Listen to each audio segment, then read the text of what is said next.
Welcome, my dear students. This time I welcome you for general introduction to African history. And in this general introduction, we are going to look at three key issues. One is understanding the African history from African perspective. And two, we shall look at the misconceptions about Africa and African history, especially the Western misconceptions.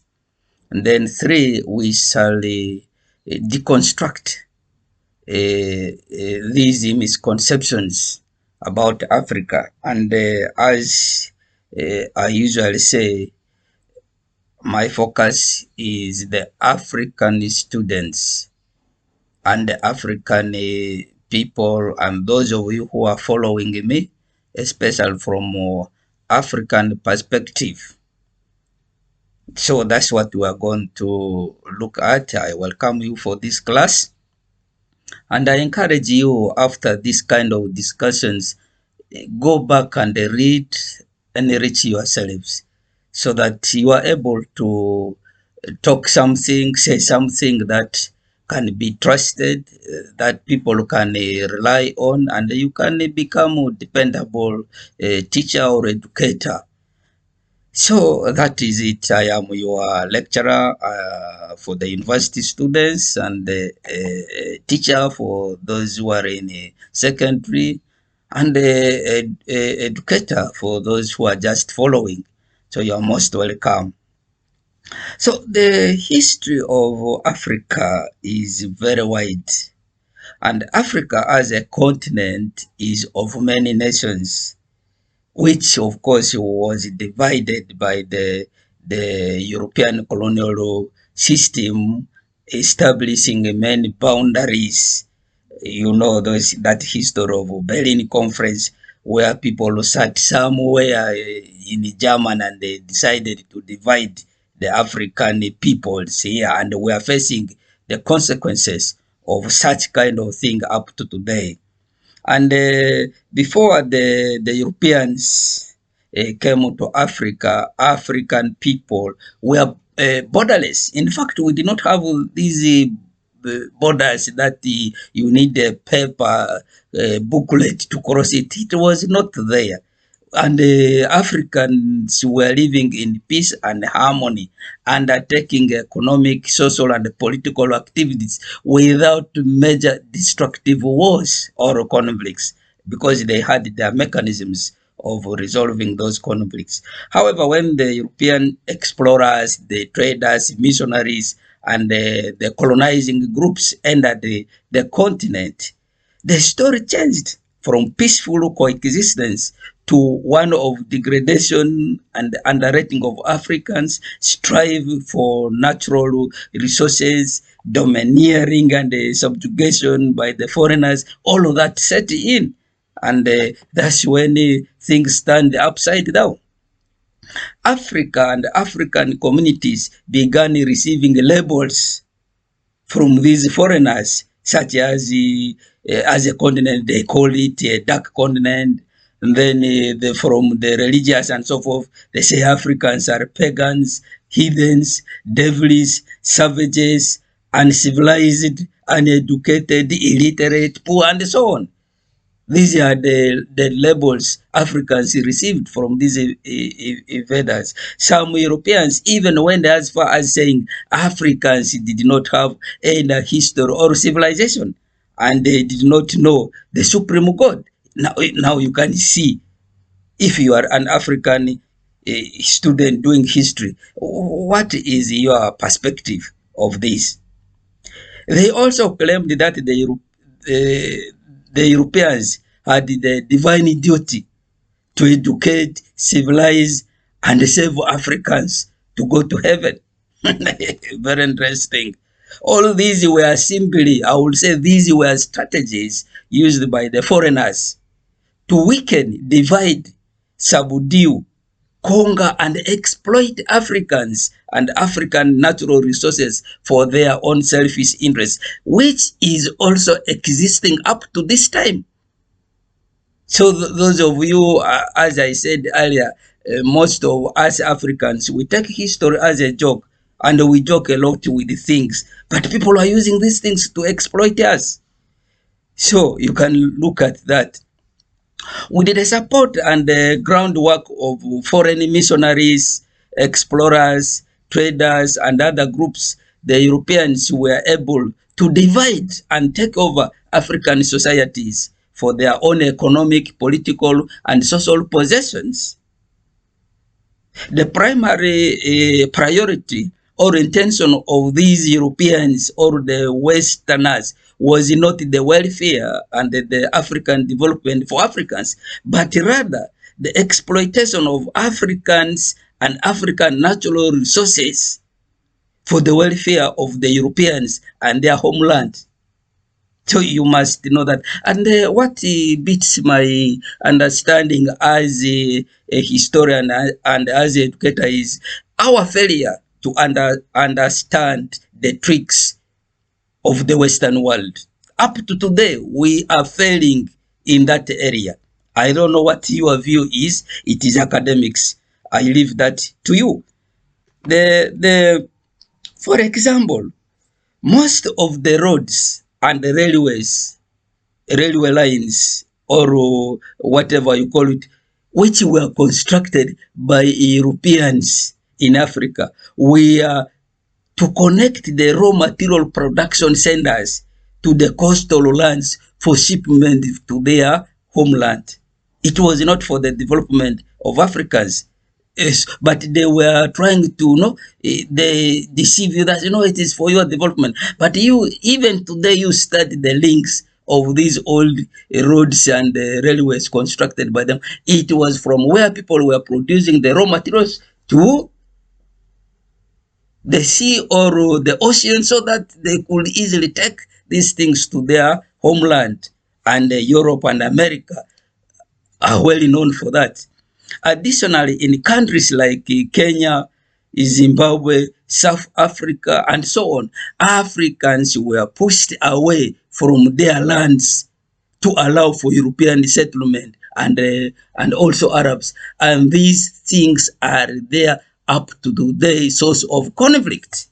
Not that really they were doing it for African interests. No, they wanted to settle their own people. And they pushed the Africans away to infertile lands or wherever. Even some of them were made landless. And that conflict has remained prominent up to today.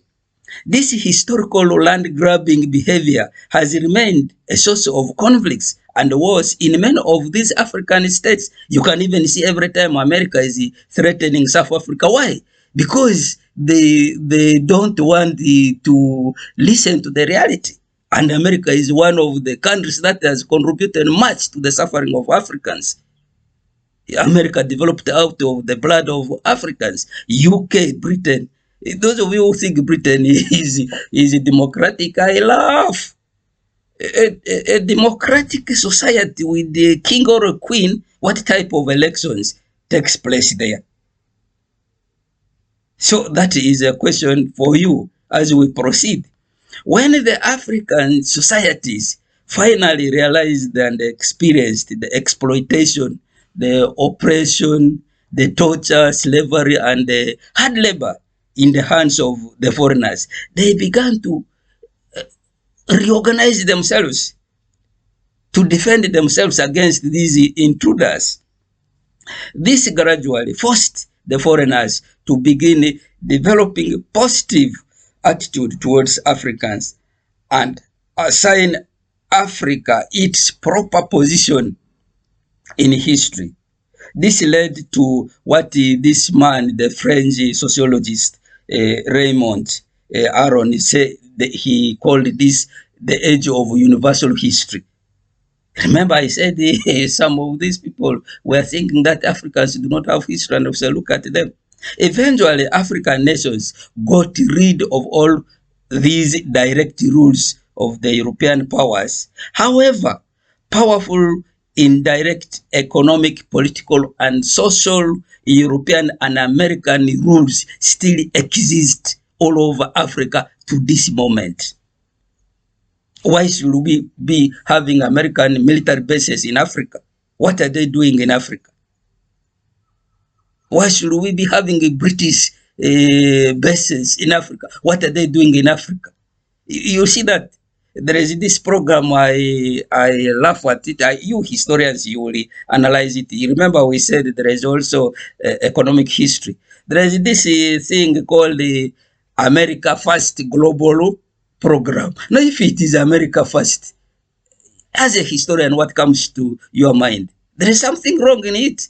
So you are second, America is first. So they're exploiting you to make America first. And our people were signing because of money. Now look at that. So don't you think that there is something wrong there? That is for you to answer as a historian. Remember, I told you last time we looked at type of histories, and there is political what? History. So I'm tickling you as an African student. Open your mind.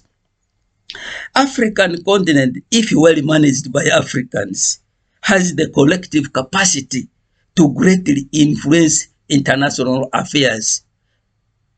But our people, our leaders, are puppets. And why are they puppets? Because these Western worlds, when they see an African leader is pro-African, they don't like that. And they will fight you. That is what led to the downfall of Gaddafi. And many other good African leaders are being fought by America, Britain, and these other countries. But they come to you in a sheep's skin, as the Bible says. But you will think, some of them even use the churches you are using as spy groups. Some of these pastors, priests, and what? They are spies for these countries. But because we don't want to open our minds, and we allow them to exploit us that way. And history will teach you that lesson. So violence and unrest in an African country can also become a great concern for all of us globally. So that is the way you look at it. So they say when a part of your body is paining, the whole body will become affected. And that is what happens if one nation is suffering in Africa. Now Libya is completely destroyed. We have South Sudan, we have Sudan, we have Nigeria suffering with the religion issues. Now, the other day I told you in one of the lessons that 90% of the wars in Africa are not African wars. They are wars of foreigners in Africa over resources. I hope you got me that. Now, understanding these things will make you to understand how we are being exploited even today. So, and that one brings us to what I would call the misconceptions, the common misconceptions about Africa by foreigners.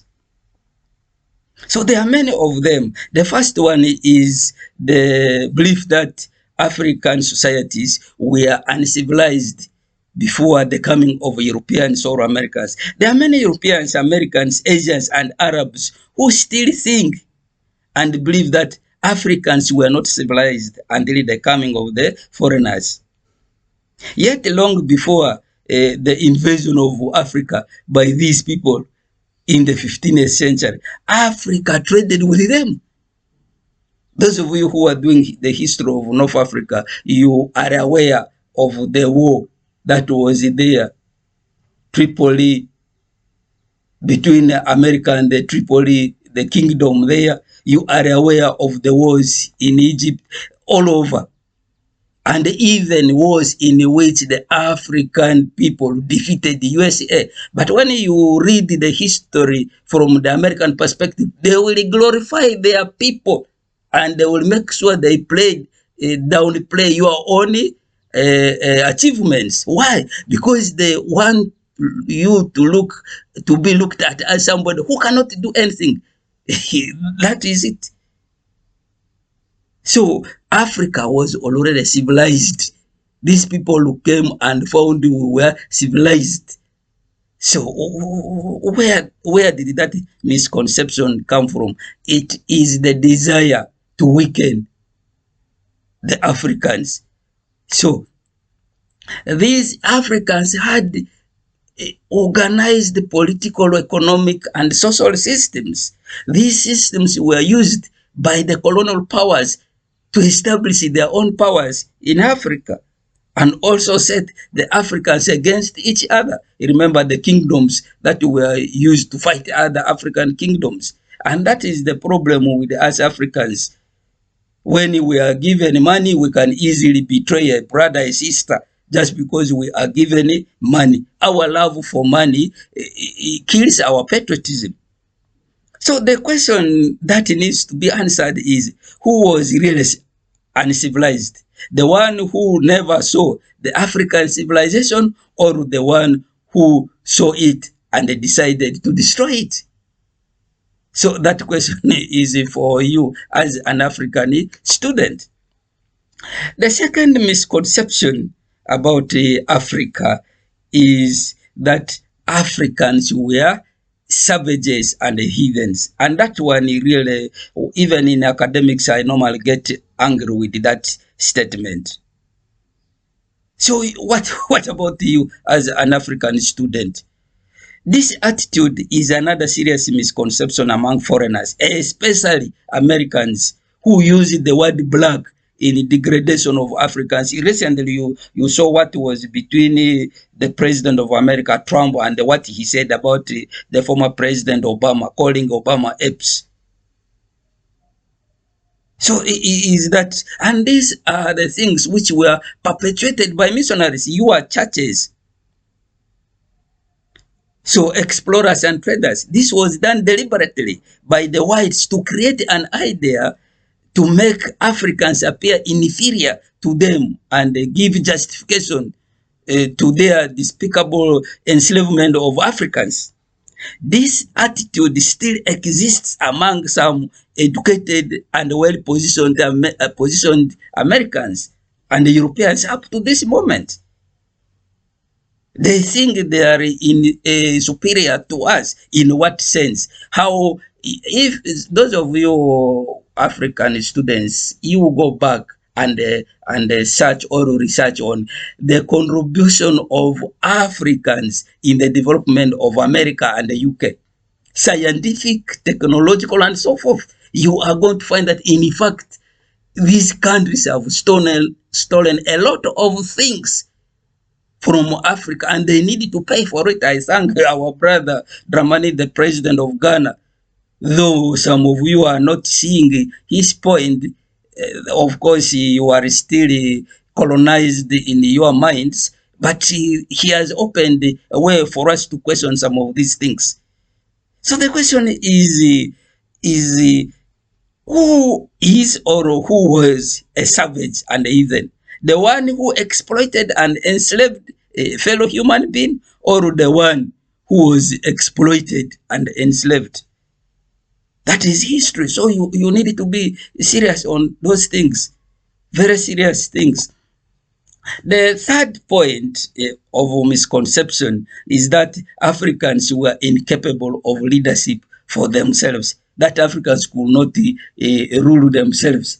This was and has been another misconception about Africa by non-Africans. Many Westerners believed and even still believe that Africans are incapable of leadership in their societies.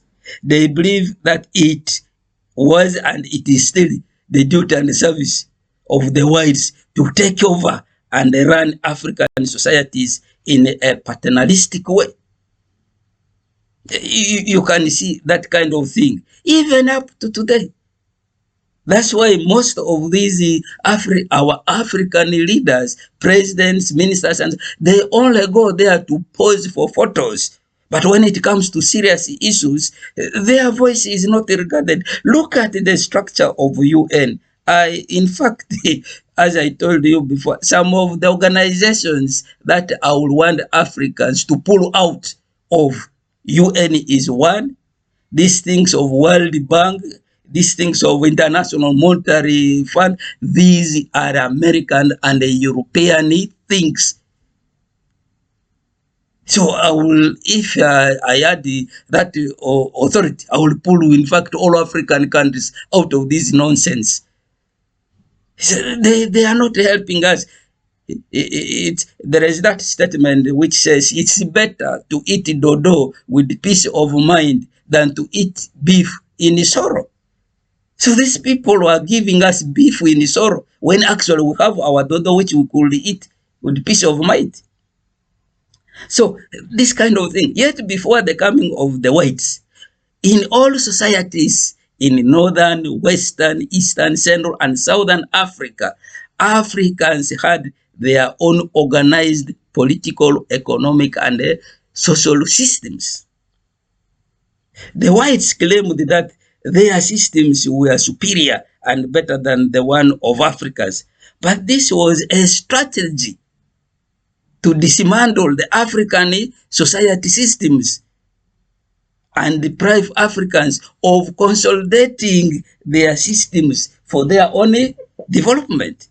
And when you look at some of us here, you see we could not manage ourselves. You are simply being your mind brainwashed. You look here in Uganda, which is my country. Buganda was well organized. Bunyoro was well organized. And these people, surely they will help other surrounding societies and they will get organized.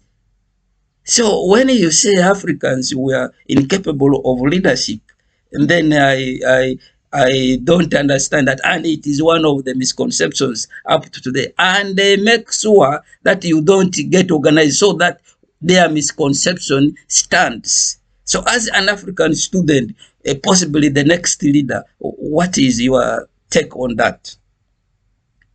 Next, misconception number 4 is that Africans were incapable of developing themselves. Students, so you excuse my laughter because when I read the history, I get it makes me happy, but very, very critical of some of these things. This was and is still another misconception among whites that Africans were incapable of utilizing their resources to develop themselves. Therefore, it was the duty of the whites to have access to the resources, extract them, add the value to them, and use these resources for themselves, and also give part of it to Africans as finished products at a high cost. Is that not what is happening today? People come here, they extract things here, they take them to their countries and they sell it back to you expensively. Why? Because they say you don't have the capacity to use them. Then you ask you, and our political leaders, most of them seem to be in that line, but of course for selfish reasons. Yet history tells us of great developments in African societies, such as the city of Timbuktu, the Egyptian pyramids, the Asante Palace, the Kingdom of Buganda, the Ethiopian Palace, and many others, which were destroyed by the Europeans to kill historical evidence that Africans were in fact developing their societies. So where do you put that? If you say we were unable. So the question is for you African students to answer. The number 5 misconception, which most of our African students believe from primary, secondary, even up to the university, as I address you in this discussion, that Africans had no education. And it normally makes me to laugh more on that. There was and there is still a misconception that Africans did not have education before the coming of Europeans or Westerners, which is not true. There are various accounts that show that Africa had its education set up. I'm going to give you a few examples. For example, we have talked of Timbuktu University. This university was a flourishing education institution in Mali from the 12th and to 16th century. It was a major intellectual hub with the three centers. What were these centers? We have Sankore, Digoberi, and Sid Yahya. These were centers, and it hosted over 25,000 students from all over the world. And these students were studying what? Mathematics, astronomy, law, and medicine. This education system in Timbuktu fostered immense intellectual productivity, producing thousands of manuscripts. This university also, it was a very powerful university, and it covered Mali and the Songhai empires during the reign of Mansa Musa. Those of you who do history, you know that great man. So, and they wrote a lot of books, and these books, manuscripts, they were written in Arabic and the local languages, Fulfunde, Songhai, Sonike, and Bambara. These were the languages. And unfortunately, when the Europeans, the Arabs, entered in, history tells us this university lost over 7,000 manuscripts. Where did they go? So they took them to kill evidence to show you that Africa had, what? You can look at that. And because we do not read, that's why they are able to convince us very fast and we believe them.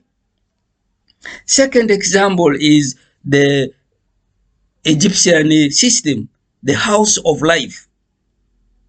Egypt also had an education system called the house of life, Parak. This system was operated in temples where scribes, priests, and other scholars studied theology, medicine, mathematics, and astronomy also.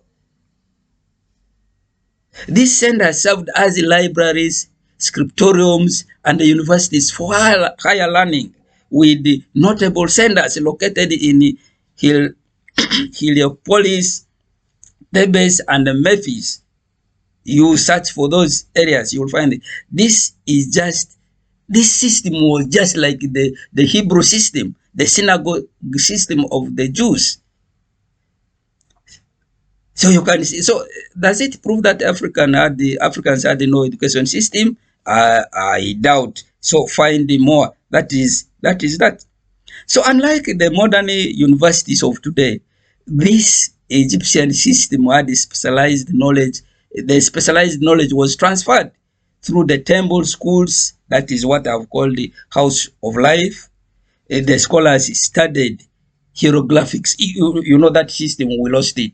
The Egyptian system of writing was killed by these invaders. Hieroglyphics, literature, and other scientific subjects were studied in these systems. Then you say Africans had no. I always say that if this Egyptian system was not killed, who knows, we will be using it. It will be an African system of writing. The Chinese have theirs, the Japanese have theirs, the Indians, what? But ours was killed. Why? Because our people were easily convinced and they surrendered their own things to the invading people. So you can see this kind of thing. So therefore, Egypt, even later in 972 AD, established a modern university, Al-Azhar University. So now and then you tell me that what? Africa? And then you go to your Bible. Now the Bible will tell you the Queen of Ethiopia used to write to King Solomon, that the King of Uganda wrote to Britain asking for missionaries. Where did they learn that writing if there was no education in these countries? So we must deconstruct some of these things and we question the authenticity of these ideas. So I hope that one has helped you about that. Then there is this sixth misconception that Africans did not know the supreme God. That is the worst. So Africans, there is no society on earth that did not have an idea of a creator God or a supreme God. Leave alone these teachings of your religions. Each society had its own system of looking for the creator God. So when other societies formed what we call organized religions, and then they started looking for a way of destroying these others which were not yet organized. So, and that is the perspective, the perception, the attitude with which the Europeans came to Africa. So, yes, if it is Christianity, yes, Africans did not know Christianity. But if it is the creator God, Africans knew the creator God. So, what are you talking about? So, let us be, even the acclaimed Israeli group,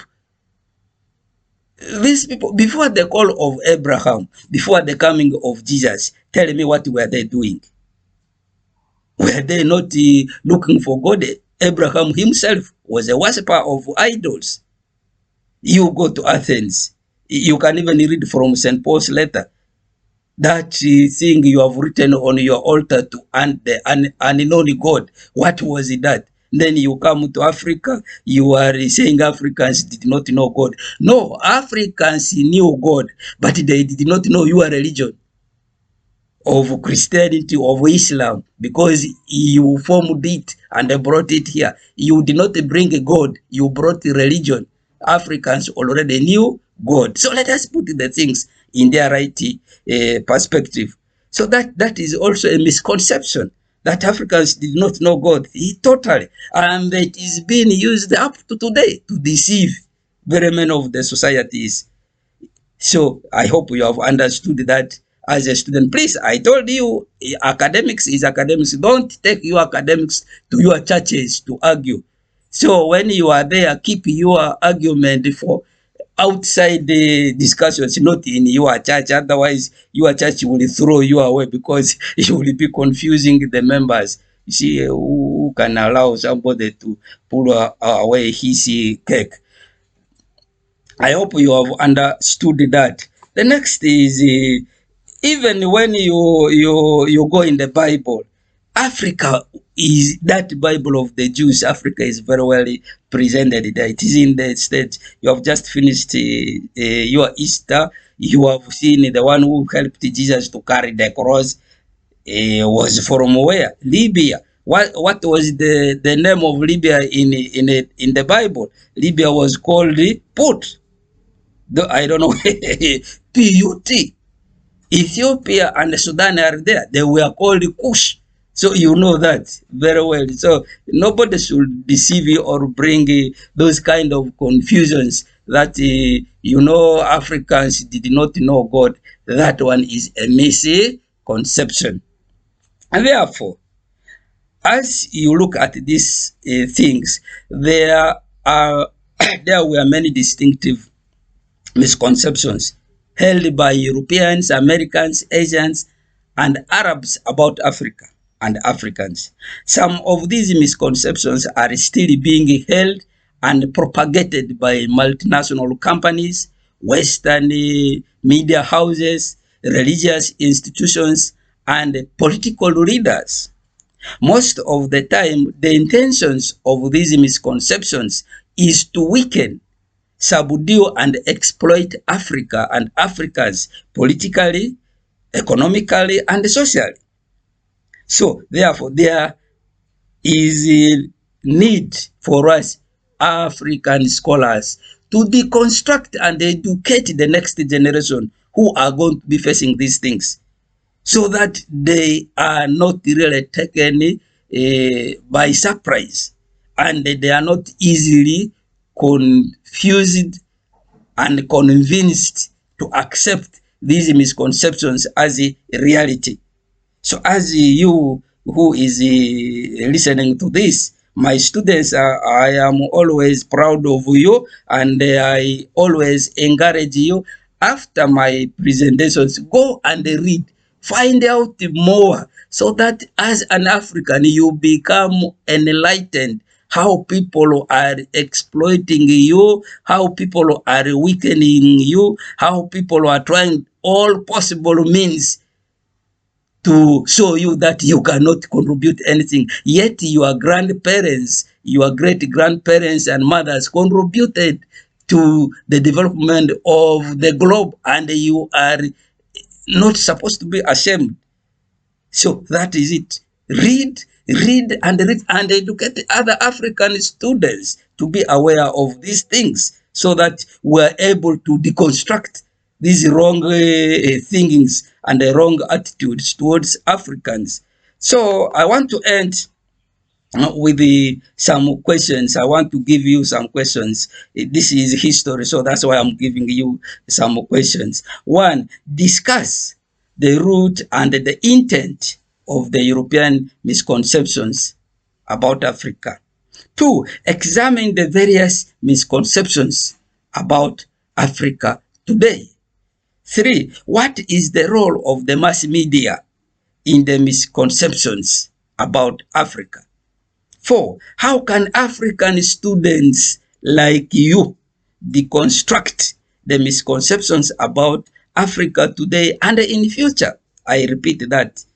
How can African students like you deconstruct the misconceptions about Africa today and in future? Fifth, how have the religious institutions contributed to the misconceptions about Africa? Those of you who are a religious Christian and Muslim, this is very serious for you, because very many religions are teaching some things which I don't agree with. I repeat that question. How have the religious institutions contributed to the misconceptions about Africa? Thank you for listening to me, and I encourage you, as usual, read more, research, empower yourself, and let us deconstruct many of these misconceptions about our continent and our countries, so that we promote peace, we promote development, and we also stand erect on the world stage.